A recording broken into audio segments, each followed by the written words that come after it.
देखिए कौन है आया।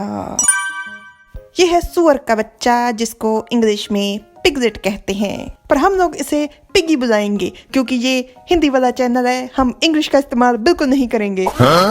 पपी पिगी को बहुत ही हैरानी से देख रहा है और उससे पूछता है यिप।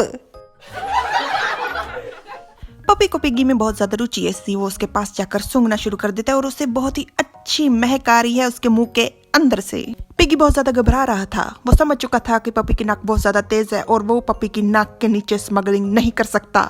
इसलिए पिगी अपना राज और मुंह दोनों खोल देता है और सब कुछ उगल कर पपी के सामने रख देता है। इन फलों को देखकर किसी रिश्वतखोर अफसर की तरह पपी का मन ललचा जाता है और वो कहता है कितना स्वादिष्ट दिख रहा है। फलों को देखकर पपी की आंखों में चमक और मुंह में पानी आ जाता है और फलों को सामने पेश करने वाले व्यक्ति के बारे में मन में कहता है वाह ये कितना सज्जन है। और पपी उस सज्जन व्यक्ति पिगी के साथ खेलना शुरू कर देता है। उन दोनों के खिलखिलाकर हंसने की आवाज ने दो और सज्जन व्यक्तियों का ध्यान उनकी तरफ खींच लिया था और वो दोनों सज्जन व्यक्ति उनके खेल में विघ्न पड़ने के डर से घास के पीछे छुपकर उन्हें देख रहे थे। और ये सज्जन व्यक्ति थे लकड़बग्गे। पहला लकड़बग्गा कहता है क्या तूने वो देखा? मुझे नहीं पता पहले लकड़बग्गे ने ऐसा सवाल क्यों पूछा, क्योंकि दूसरे लकड़बग्गे की भी, जिसने मुंह में हड्डी दबा रखी है, उसकी भी आंखें हैं। और उन्हीं आंखों का गलत इस्तेमाल करते हुए दूसरा लकड़बग्गा कहता है कितना स्वादिष्ट मीट है। हाँ, उसके मुंह में पानी आ गया है। पहला लकड़बग्गा कहता है आखिरकार अब हमें और ज्यादा इस हड्डी को चबाने की जरूरत नहीं। दूसरा कहता है वो रुएदार गेंद मेरा है, तू दूसरे को पकड़। रुको, ये रुएदार गेंद है क्या? पहला कहता है इतना मोटा है, जाहिर सी बात है सुअर। दोनों लकड़बग्गे मंसूबे बनाने में इतने व्यस्त थे कि अपने पीछे उनके चलने वाले कदमों की उन्हें आवाज ही नहीं आती।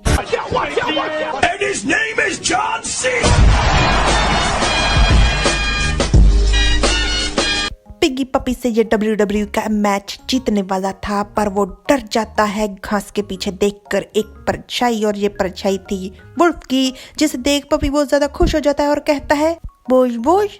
वुल्फ घास के पीछे से निकलकर आता है और पपी के सामने एक हड्डी रखते हुए कहता है ये हड्डी मैं तुम्हारे लिए लाया हूँ। और पपी बहुत ही खुशी से वुल्फ के सामने उछल उछल कर उसे बताता है बोश बोश मैंने एक दोस्त बनाया। वुल्फ बहुत ही कातिलाना निगाहों से पिगी की तरफ देखते हुए कहता है ओह सच में? वुल्फ की उन कातिलाना निगाहों को पिगी बहुत अच्छे से समझ जाता है, जिन्हें पपी बिल्कुल नहीं समझता, और पिगी बहुत ज्यादा डर जाता है। वुल्फ पपी हड्डी को उठा देते हैं और पिगी डर के मारे कांप रहा होता है। वुल्फ पपी को उठाकर जाते हुए पिगी से कहता है ये इलाका बहुत ही खतरनाक है, यहाँ दोबारा मत आना। पपी ने अपने 3 पैरों में हड्डी पकड़ी हुई थी और चौथे का इस्तेमाल कर वो पिगी को बाय बाय करता है। वुल्फ पपी को लेकर चल पड़ता है और पिगी वहीं पर खड़ा हुआ था। वुल्फ के इतने प्रभावशाली व्यक्तित्व से पिगी भी प्रभावित हो जाता है। वैसे पिगी, तुमने उस छोटू के साथ दोस्ती की है जिसका बड़े बड़े लोगों के साथ उठना बैठना है। वुल्फ ने लकड़बग्गों को इतने अच्छे से धोया कि उन्हें दिन में ही तारे नजर आ रहे हैं। वो दोनों घास के पीछे थे और वहीं पर रह जाते हैं। मीट के लालच के चक्कर में उन्होंने हड्डी भी गंवा दी। आज की कहानी से हमें ये शिक्षा मिलती है अपनी हड्डी से संतुष्ट रहिए, मीट का लालच मत कीजिए क्योंकि लालच बुरी बला।